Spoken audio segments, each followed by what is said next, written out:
Hey, Michael Mason here, and today we're going to talk about small capsule microphones. I'm with my good friend Dennis Tusana and colleague. And small cap mics, Dennis, a couple of quick questions. Yes. Besides acoustic guitar and drum overheads, what would you use a small cap on? Small caps, use them on just about anything you'd use a large capsule on. I've used them, going back to drums, hi-hat, toms. Never used one on a kick drum. I don't think that would be a wise decision. I agree with But that. Yeah. also on various woodwinds, lots of percussion instruments, toys, hand drums, anything like that. A small cap condenser would be good for. Right. So overall, a really useful mic to have in your studio. Very useful mic to have. Okay. I don't think anybody can be with at least, without, you must have at least one. I try to buy mics in pairs. So if you can have a couple of pairs of small cap condensers, you're going to be good. Good. I've got a question on that because this is something that's always bothered me. They sell them in consecutive serial numbers or a matched pair, that kind of thing. And I'm not sure that that's super important, only unless you were doing an XY, a stereo pair. How do you feel about that? Like if you've got two drum overheads, would it matter as long as they're the same mic that they're matched or not?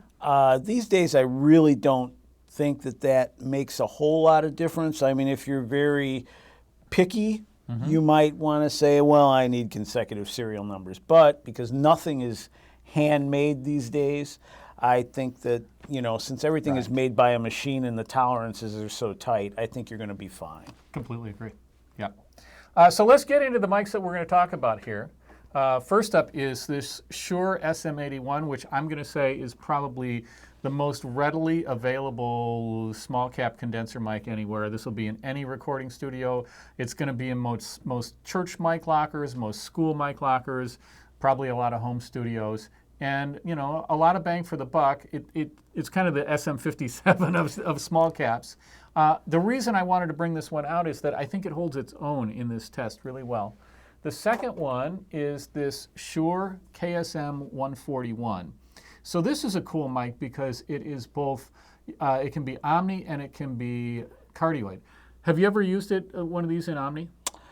I have, I probably have, but not too often. Usually just in the cardioid position. And I know that you and I have talked before about, having an Omni mic. And, if you don't use Omni that often or use a different polar pattern, you might as well just get the one that's cardioid only. They're less expensive. Yes, that's for definitely. sure. So this one also is, they make a 137 that is not Omni. It's just cardioid. So good to know about that. So third mic is this vintage Neumann KM 84, which probably made in the 70s. Probably. Probably, yeah. somewhere in that time. Different than the 184, quite a bit different. How would you describe this compared to the 184? Well, I would say in terms of sound, I mean, I think they sound very close. Although the one thing I do like about the two Shure mics that we're shooting out against the 84, the Shures have some things that make it quite useful. Both Shures have low-end roll-off, and they both have pads. And the 184 actually has a two-position pad, which makes it very useful. Okay, really good point. This has got a 10 dB pad. 10 dB pad only. Right. Yeah.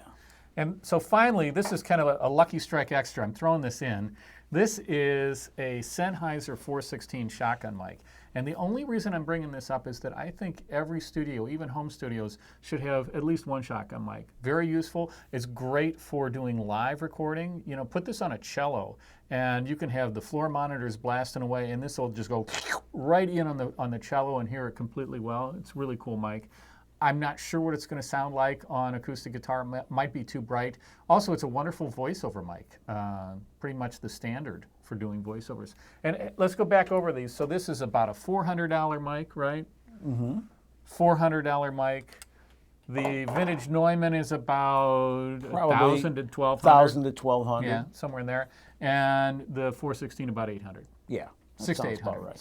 So there's a wide discrepancy in price. And one thing that I would say, just my own personal preference is, I agree with you, nice to have a pair. I would love to have a pair of the 141s and a pair of 81s, just to have a little something different. So you can't have enough small cap microphones. Yeah. So I say let's go out in the studio and check them out, see what they sound like. So just a little comment on this guitar. This is a fairly bright guitar. It's a Taylor 614 that has a spruce top, maple back and sides. So this is going to be brighter than what I'd normally want to record with, but it's what I've got. So you got to make it work. Here we go.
So Dennis, Yes. now we've heard them all four, going back and forth. What do you think? What's your choice? Well, I would have to say that, I mean, my choice is between the KM84 Neumann and the Shure 141. But all of the mics, you know, I mean, if it was an emergency situation and someone said, hey, you need to record an acoustic guitar, these are the 4 mics you have, any one of them would be just fine for that I purpose. completely agree. There's no bad apple in the bunch here. I also lean toward the KSM 141. I like the 84. I'd probably, you know, given the choice, let's say strings, I'd probably go 84. Acoustic guitar, I'd go 141. Just the 84 seem to mellow things. You know how strings can sometimes be a little screechy, depending on who's playing, depending upon their tone. But, you know, ultimately, you know, I can't afford a bunch of vintage 84s, and the 141 to me is, you know, that's darn near as good. And I might even go with a 137, because I think a 137 is $250 and a 141 is like $400. So. Yeah. So, and also I want to say that I was really pleasantly surprised with the SM81. I think that's a terrific sounding mic. I've kind of shied away from it in the past, and I'm not going to anymore. Well, I would say exactly what you said, that the 81 is like the 57 of small cap condensers, because you're always going to find them lots of places. Right. You know. They're everywhere. So. Yeah. There you have it, small cap condenser shootout.